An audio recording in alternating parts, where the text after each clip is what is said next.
예수님처럼이라는 제목으로 말씀을 증거하도록 하겠습니다. 제가 다른 교회나 어떤 단체 같은 곳에 말씀을 전하러 가면 저를 잘 못 알아보는 경우가 종종 있습니다. 제가 이렇게 목사님처럼 생기지 않았는지 잘 모르겠습니다만 잘 못 알아보고 누군가 이렇게 쳐다보고 그런 경우들이 많이 있습니다. 제가 예전에 온누리교회에 가서 말씀을 전할 때 그때는 이제 우리 이상훈 간사님이 PPT를 가지고 먼저 도착해서 강의 자료를 넘겨주고 제가 이제 설교하기로 되어져 있었는데 아마 우리 상훈 간사가 저보다 조금 늦게 도착을 한 것 같습니다. 제가 교회를 도착했더니 이제 오셨냐고 그러면서 저를 막 데리고 가는 거예요. 그래서 아마 어디 이제 강사 대기실에 이런 데 모시려나 보다 그렇게 생각을 했습니다. 근데 저를 어디로 데려가냐면 방송실로 데려가는 거예요. 그러니까 저를 누구로 알았냐면 그 PPT를 가져오기로 한 간사로 아는 거예요. 방송실이 그 교회 꼭대기에 있었거든요. 꼭대기까지 끌려 올라갔다가 제가 내려온 적이 있습니다. 그리고는 제가 오늘 강의할 목사라고 이야기하니까 그때서야 어쩔 줄 모르고 미안해 하더라고요. 여러분 오늘 우리가 주님을 직접 볼 수는 없지만 수없이 많은 순간 우리가 예수님을 만나도 못 알아볼 때가 얼마나 많이 있는지 모른다는 이야기입니다. 오늘 아브라함이 사람들을 만났죠. 오늘 말씀에 보면 세 사람이 아브라함에게 나타났다 그랬습니다. 그런데 사람의 모양이지만 실제로 이들은 사람이 아니었습니다. 13절에 보면은 여호와께서라는 표현이 있고 19장 1절에 보면 두 천사가 나타나게 됩니다. 그래서 이거는 뭘로 봐야 되냐면 성육신 하시기 전에 예수 그리스도와 두 천사가 아브라함에게 현현한 것입니다. 사람의 모양으로 현현하게 된 것입니다. 그러나 어쨌든 간에 아브라함은 이들이 하나님인 것을 알지 못했지만 그러나 정말 예수님인 것을 몰랐지만 그러나 예수님처럼 대접을 하였습니다.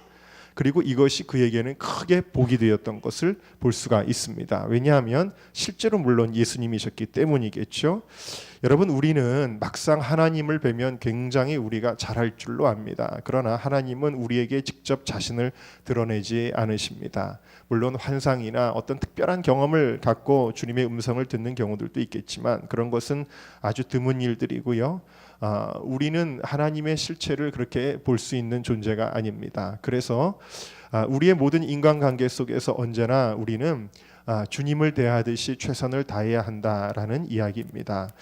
저희 형님의 설교 가운데 들었던 이야기입니다. 시애틀에 사시는 김정숙 집사님이라는 분의 이야기. 우리 교회는 김정숙 권사님이 계시는데 이분은 동명이인입니다. 집사님의 이야기입니다. 이분은 뭘 하시는 분이냐면 커피숍을 하시는 분입니다. 커피숍은 주일날 매상이 가장 높습니다. 그런데 이분은 주일 성수를 아주 철저하게 하시는 분입니다. 아무리 매상이 떨어져도 그것이 이분의 주일 성수 신앙에 전혀 영향을 주지 않는다고 합니다. 또 이분은 매일 영업을 하기 전에 성경을 읽고 시작을 합니다. 반드시 본인이 그날 읽어야 되는 성경의 분량을 읽고 그리고 영업을 시작하는 아주 믿음의 사람, 신앙의 기초가 잘 되어 있는 그런 분이십니다. 그런데 이분이 시애틀의 다운타운에 커피숍을 하는데 그 다운타운의 컨벤션 센터 건물입니다. 그런데 그 건물이 현대식으로 리모델링을 하게 되었습니다. 리모델링을 한다고 하니까 이제 더 중심지가 되게 되니까 거기 누가 들어오려고 그랬냐면 여러분 잘 아시는 미국에서뿐만 아니라 전 세계적으로 가장 최고의 커피숍이 어디죠? 네, 스타벅스죠. 스타벅스가 들어가려고 했습니다.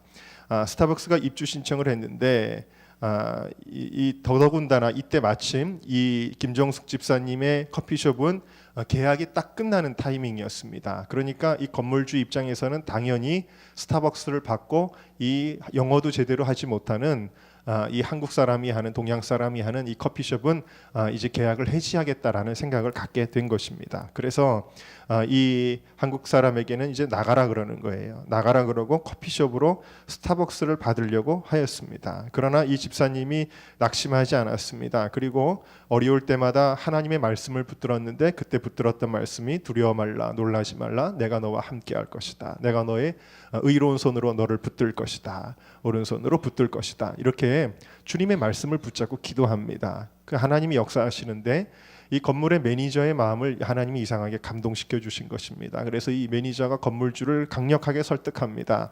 이분은 절대로 이 건물에서 내보내면은 안 됩니다. 그러면서 강력하게 극구 반대하게 됩니다. 그래서 할 수 없이 어떻게 됐냐면 스타벅스는 다른 층으로 가서 오픈을 하게 되고 이분도 이제 영업을 할 수 있게 되었습니다.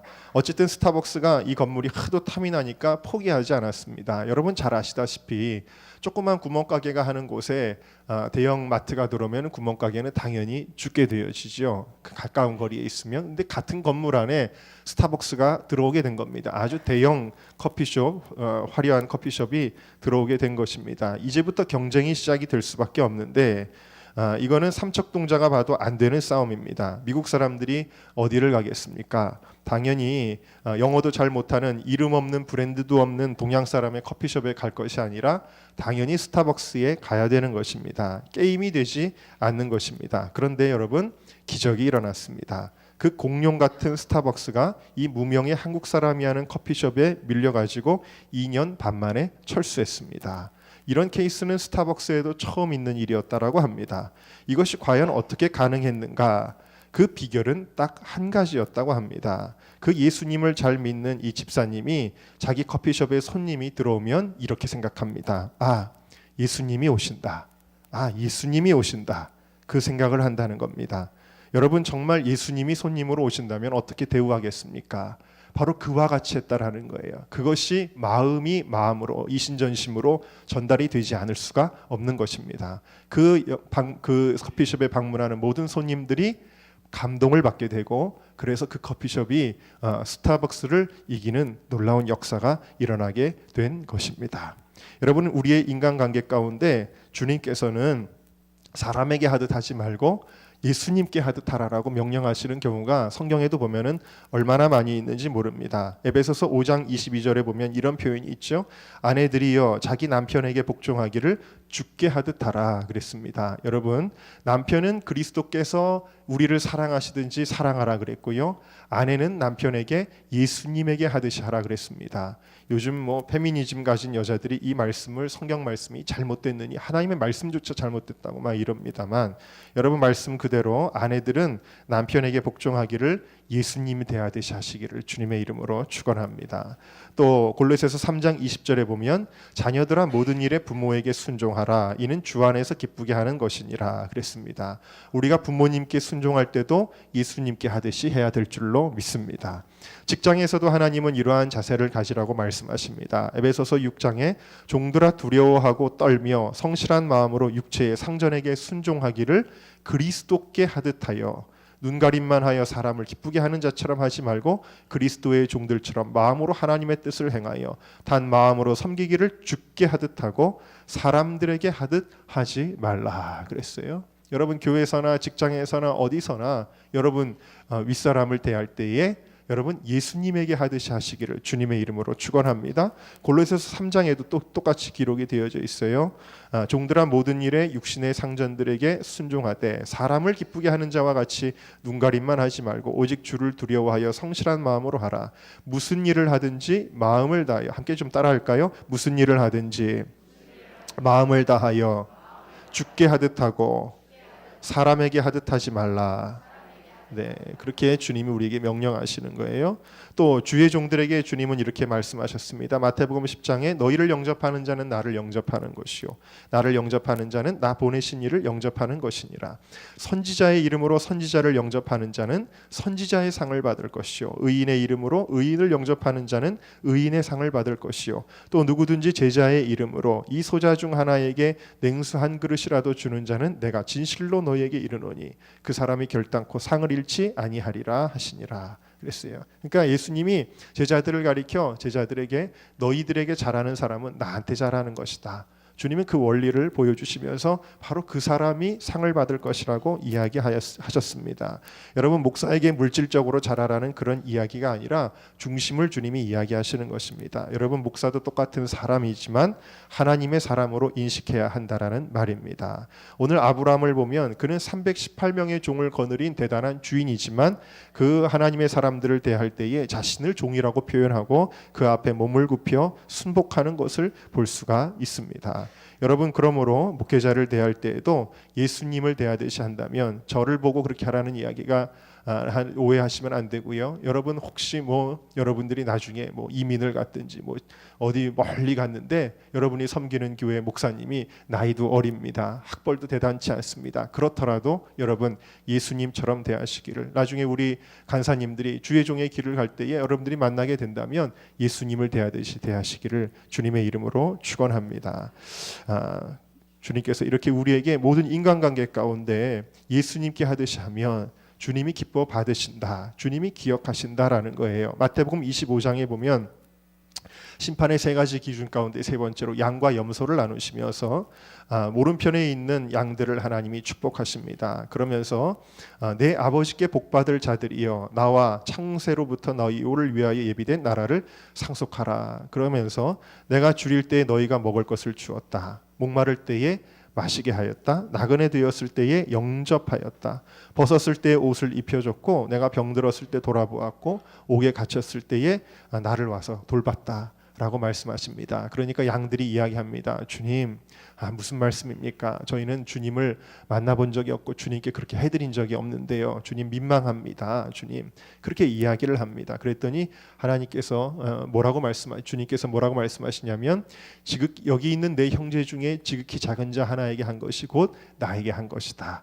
그렇게 말씀하세요. 그러더니 이제 왼편에 있는 염소들에게는 주님께서 저주를 퍼부으시고 지옥으로 가라고 말씀하십니다. 깜짝 놀라는 그들에게 이야기하시기를, 내가 배고플 때 돌보아 주지 않았고 굶주렸을 때에 목마를 때에 먹을 거 마실 거 주지 않았고 또 내가 헐벗었을 때 옷 한 벌 주지 않았고 내가 옥에 갇혔을 때에도 돌아보지 않았다.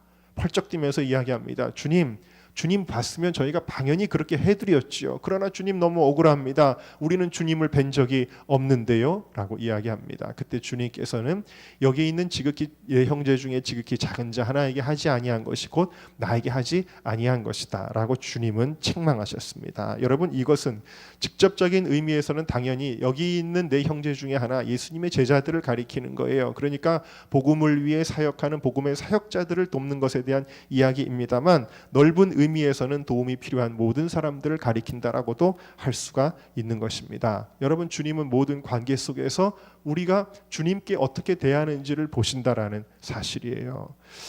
예전에 한 몇 년 전에 원종수 박사님의 이야기를 여러분들에게 한번 들려드린 적이 있습니다만 다시 한번 여러분들에게 이야기를 들려드립니다. 아마의 최고 권위자셨던 원종수 박사님, 그분이 아주 가난하고 어려운 집에서 태어났지요.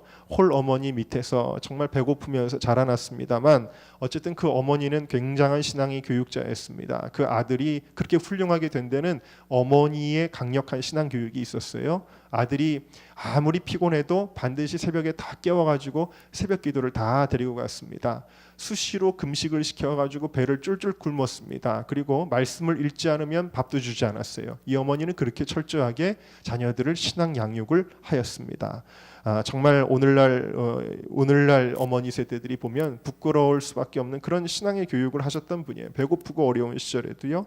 근데 하루는 새벽 기도가 끝났는데 어머니가 어떤 할아버지를 모시고 왔습니다. 그 할아버지는 역전 앞에서 지푸라기 깔아놓고 지내는 할아버지였는데 늘 지나갈 때마다 안타까운 마음이 있다가 결국에는 그 할아버지를 모시고 온 겁니다.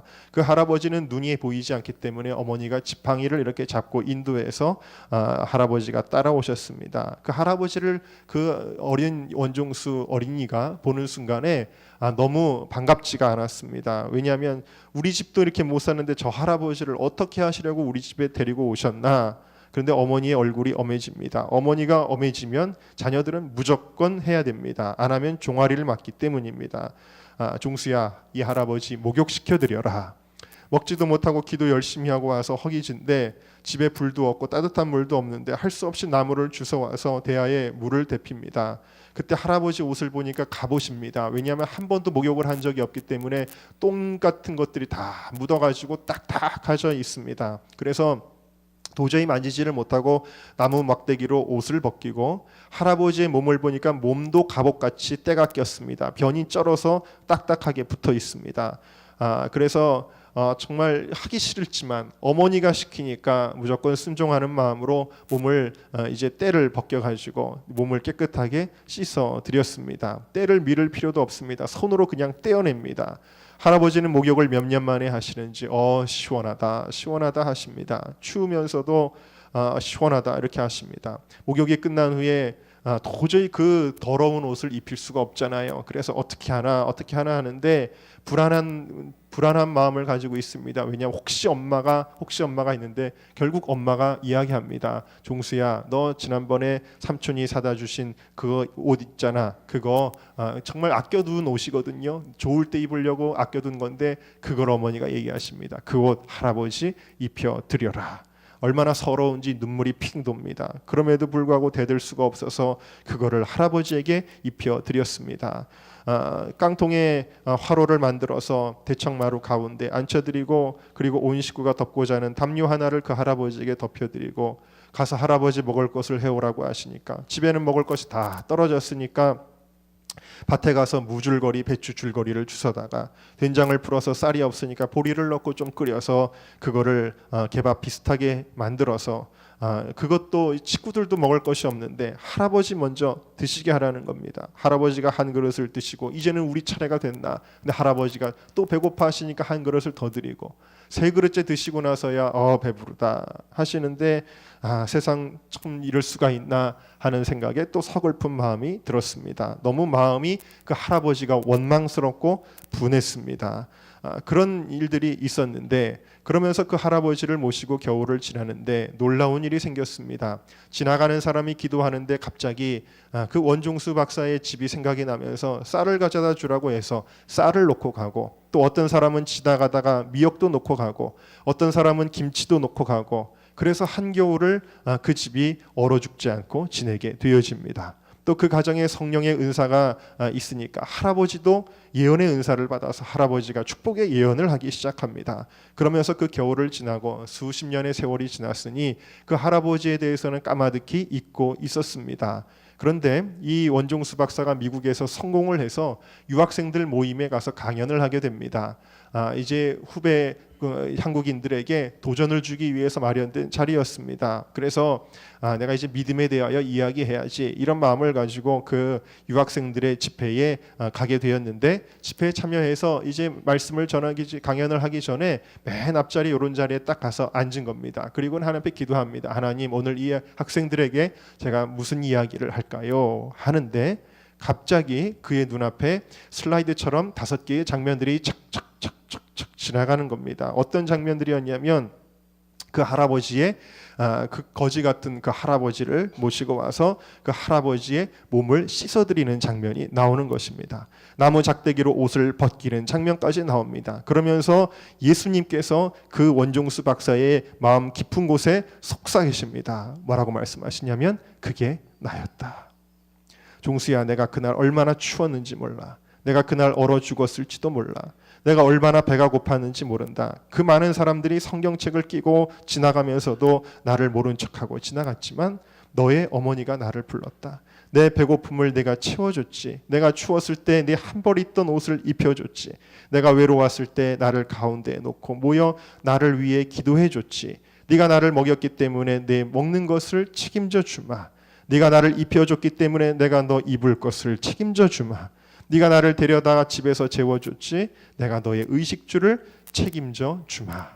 라고 약속을 해 주셨다라는 사실입니다. 여러분, 저희 형님이 공군부대 군목으로 있을 때 어떤 학생이 있었냐면 고아라라는 학생이 있었습니다. 이 고아라가 누군지 아시겠죠? 유명한 탤런트 영화 배우인 고아라입니다. 그래서 이 고아라가 저희 형님을 굉장히 잘 따르고 좋아해서 그래서 형님 교회에 자주 옵니다. 저기 난곡동에 있는 예광교회에 자주 옵니다. 그러면 이제 고아라 왔다 그러면은 벌써 청년들도 우르르 몰려 나옵니다. 자주 오는데도 우르르 몰려 나오고 그럽니다. 저도 지난번에 형님 교회를 잠깐 저녁 때 가게 됐는데 마침 그때 고아라가 왔다는 거예요. 저도 사실 좀 궁금하기도 하고 말이라도 좀 섞어보고 싶은 생각이 들더라고요. 그래서 이제 거기 식당이 있는데 식당에 딱 가니까 어머니랑 고아라가 밥을 먹고 있더라고요.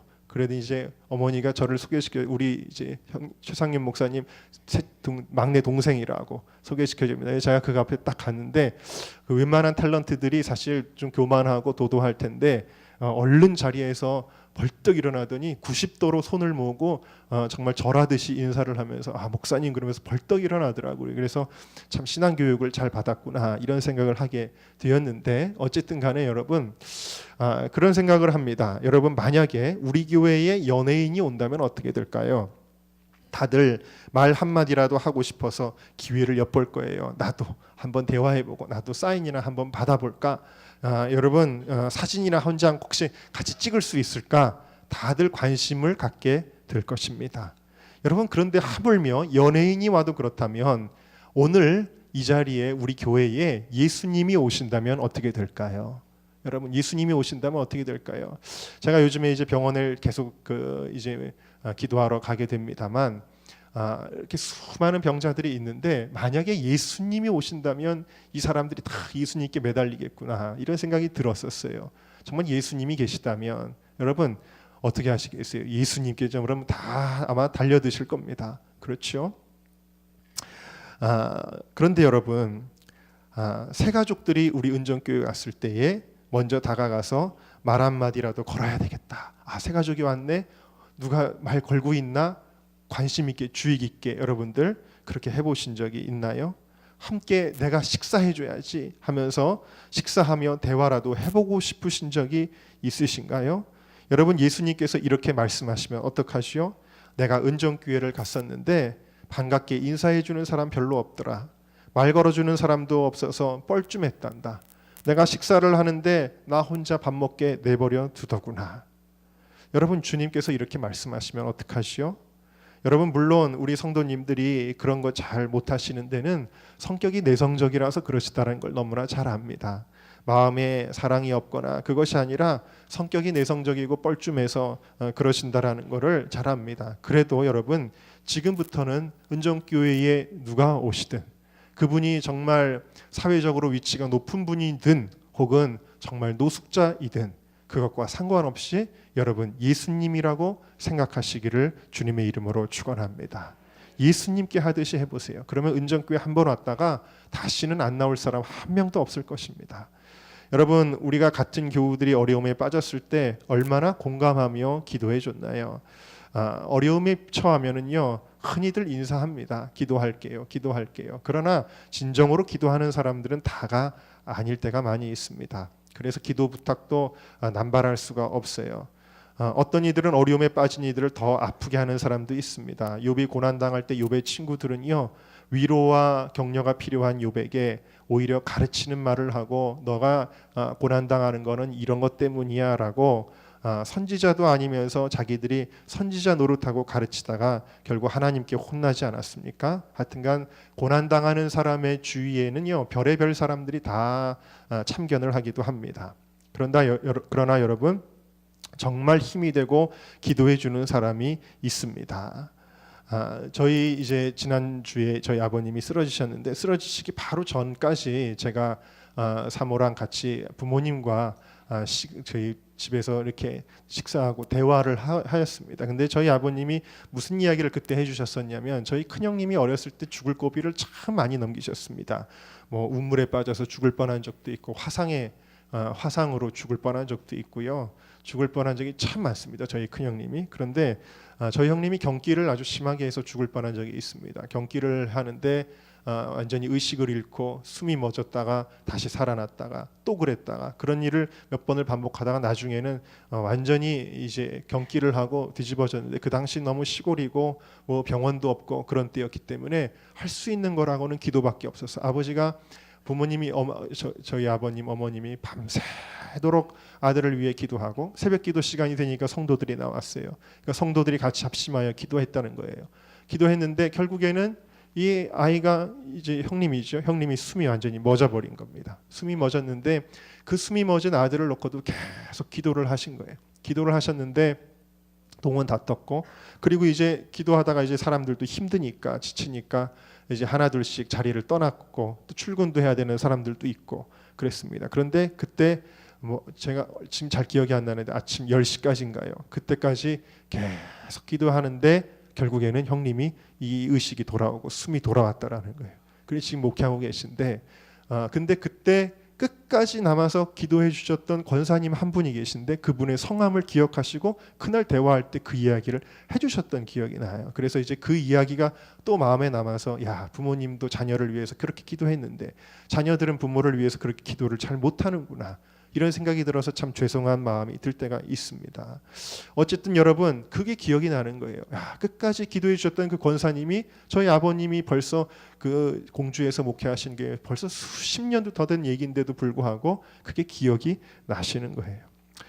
얼마나 그것이 감사하고 고마운지 모르는 일이죠. 여러분, 어려울 때 친구가 진짜 친구다라고 했는데, 여러분 정말 성도들이 어려움 당할 때 정말 마음으로 공감하며 위로하며 정말 기도해 주셨나요? 그냥 형식적으로 한두 마디 말고요. 여러분, 그것을 주님은 내게 한 것이다라고 인정하실 줄로 믿습니다. 하나님이 아브라함이 극진하게 대접할 때에 아브라함을 축복하셔서 이때 처음으로 사라에게 아이가 잉태될 것임을 주님께서 예고하신 거예요. 놀라운 축복이 이때 임하게 된 것입니다. 지난 금요일 밤에 이제 중앙대학교 병원에 아버님이 중환자실에 지금 계십니다. 그런데 이제 중앙대 병원에 이제 중환자실에 계시니까 병원에 아예 건물에 들어갈 수가 없더라고요. 그래서 어떻게 하나 하다가 그 건물 바로 옆에 주차장이 있습니다. 주차장에 꼭대기층까지 올라가니까 딱 중환자실 불빛이 있는데 거기가 이렇게 마주 보이는 거예요. 그래서 거기 이제 차를 딱 대놓고 이제 밤에 이제 금요일 날 우리 이제 철야 예배 끝나고 중대 병원에 가서 거기서 이제 사모랑 그 병실을 향해서 이제 손을 들고선 계속 기도를 했습니다. 기도를 하고 그리고 이제 다시 집으로 이제 돌아오는 길입니다. 여러분 아시다시피 중앙대 쪽에서 이렇게 난곡 신림동 쪽으로 가려면 숭실대 쪽으로 갈 때 큰 언덕길이 있습니다. 쭉 경사가 높은 언덕길이 있는데 그 언덕길을 이렇게 올라가는데 어느 할머니가 리어카를 힘들게 끌고 올라가시는데 아유, 저렇게 경사진대를 저렇게 리어카를 끌고 올라가시는구나 그랬습니다. 그래가지고 일단 가다가 차를 세웠어요. 그리고 창문을 내리고 할머니 어디까지 올라가세요 하는데 뒤에서 차들이 빵빵거리는 거예요. 그래서 할 수 없이 그냥 밀려가지고 올라갔는데 사모가 차를 돌리자고 이야기를 하더라고요. 그래서 거기서 이렇게 돌을 수 있게 되어 있어요, 차가. 그래서 돌아가지고 다시 그 할머니에게로 올라갔습니다. 저는 뭐 당연히 머리로는 하나님이 고쳐주실 거야, 기적을 베풀어 주실 거야, 뭐 믿는데 이 몸이 믿음이 없는지 몸은 사실 좀 괴롭고 힘들었어요. 그런데 누구를 이렇게 뭐 도울 수 있는 형편도 아닌데 그래도 그 할머니가 너무 딱하니까 차를 세웠습니다. 그리고는 이제 차를 세우고 그 리어카를 이제 밀어가지고 그래가지고 언덕바지까지 거기 쓰레기를 이제 쓰레기가 아니라 그 뭐죠, 폐유지를 집합하는 그 자리까지 이렇게 밀어다 드렸어요. 그리고는 이제 그분에게 또 전도를 했죠. 전도를 하고 그리고 이제 이야기를 이렇게 했는데 마침 그 할머니도 알고 보니까 예수를 믿는 분이셨던 것 같습니다.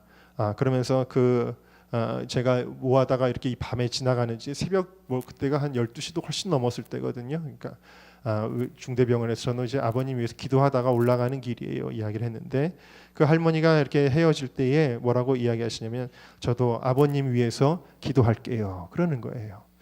그런데 그게 그렇게 마음에 이렇게 남더라고요. 그리고 나서 이제 집으로 돌아오게 되었습니다. 그리고 이제 어제도 이제 교회에서 설교 준비를 하다가 설교 준비를 제가 오늘 새벽에 한 2시 정도까지 제가 설교 준비를 한 것 같습니다. 설교 준비를 하고 그리고 또 병원에서 가서 기도를 하고 싶은 거예요. 그래서 이제 사모랑 기도를 하러 또 이제 중대병원에 갔습니다. 중대병원에 가서 이제 기도를 하고 그리고 이제 또 그게 오늘이 아니군요. 오늘 얘기가 아니라 어제 얘기입니다. 어제 낮에 이제 그 면회 가서 기도해드리고 그리고 이제 돌아오다가 낮에 있었던 일입니다.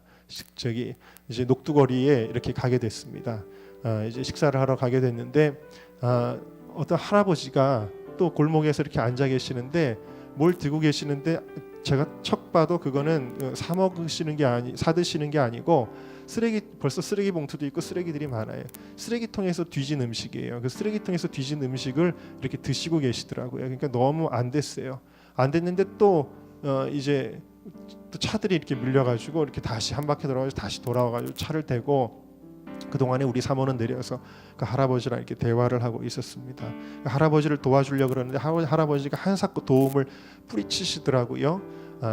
벌써 이 다리도 막 괴사가 일어나는지 너무 안 됐어요. 그래서 병원에 같이 가자 그래도 말도 안 들으시고, 우리 교회로 가자 그래도 말도 안 들으시고, 고집이 굉장히 세시고 약간 치매기도 있으신 것 같았습니다. 그래가지고 너무 안타까운 거예요. 그러면서 진통제나 사 먹게 좀 진통제 사 먹을 돈이나 좀 달라 그러더라고요. 그런데 이제 그래가지고 저희가 돈을 얼마를 드렸냐면 겨우 3만 원을 드렸어요. 뭐 많지도 않죠. 3만 원을 드렸는데 그 할아버지가 3만 원 받은 걸 가지고도 그렇게 고마워해서 이렇게 많이 주냐고 그러면서 그렇게 눈물을 흘리시는데, 이분이 제가 보기에는 굉장히 똑똑하신 분이에요. 할아버지 어려운 일 있을 때 전화 주세요 그러면 제 명함을 줬는데 제 명함의 글씨가 조그만데도요 그 글씨를 다 읽으시고요, 영어도 아시고 영어 병원 간다는 얘기도 하스피톨이라 그러시고 똑똑하신 분이에요. 그리고 이분이 참 남다른 분인 게 어떻게 그렇게 또 애국자신지 대한민국 얘기를 많이 하시면서 대한민국 걱정을 그렇게 하시고, 이분이 이승만 대통령을 존경하시나 봐요. 이승만 대통령 계시는 하늘나라에 내가 빨리 가야 될 텐데 이런 얘기 하시고, 그러면서 나라 걱정을 그렇게 하시면서 그런 얘기를 하시는데, 이제 마지막에 할아버지에게도 이제 복음 제시를 이렇게 하니까 이 할아버지가 제가 이제 목사라는 걸 아니까 명함을 줬잖아요. 그러니까 이분이 갑자기 길바닥에 무릎을 탁 꿇고 앉으셨어요. 그러더니 큰 소리로 주기도문을 외우시더라고요. 주기도문을 크게 외우시더니 그 다음에 할아버지 일어나시라고 내가 막 이러니까 막 눈물을 흘리면서 기도하는, 처음에는 대한민국을 살려주세요, 대한민국이 악한 길로 가지 말게 해주세요, 그런 기도를 하시더니 그 다음에는 은정교회 최상일 목사님 복 받으십시오 그러시는 거예요. 저한테 이렇게 꼭 절을 하시면서 은정교회 최상일 목사님 복 받으십시오 그러면서 그 이야기를 듣고 어쨌든 할아버지가 너무 완강하게 고집을 피우셔서 결국엔 동행을 하지 못하고 할아버지께 연락 달라고 그 말만 남기고 이렇게 오게 되었습니다. 그러니 돌아오는 길에 사모가 갑자기 그런 이야기를 하는 겁니다. 뭐라 그러냐면 저한테, 목사님 우리가 만났던 그분들이 예수님이 아닐까요? 그러는 거예요. 물론 진짜 예수님은 아니겠지요. 그분은 할아버지 할머니일 뿐입니다. 그러나 그럼에도 불구하고 예수님을 만난 것 같았습니다. 그리고 그분들이 주셨던 그 음성, 내가 목사님의 아버님을 위해서 기도할 것입니다, 그것이 예수님이 내가 너의 가정을 위해서 기도한다, 이런 음성으로 들리고요. 최상일 목사님 복 받으십시오 할 때 하나님의 축복의 음성으로 그것이 저에게는 다가왔습니다. 여러분 예수님께 하듯이 타면 여러분 예수님을 만나게 되고 예수님의 축복의 음성을 듣게 되는 것입니다. 여러분 모두가 예수님께 하듯이 살아가는 여러분 모두가 다 되시기를 주님의 이름으로 축원합니다.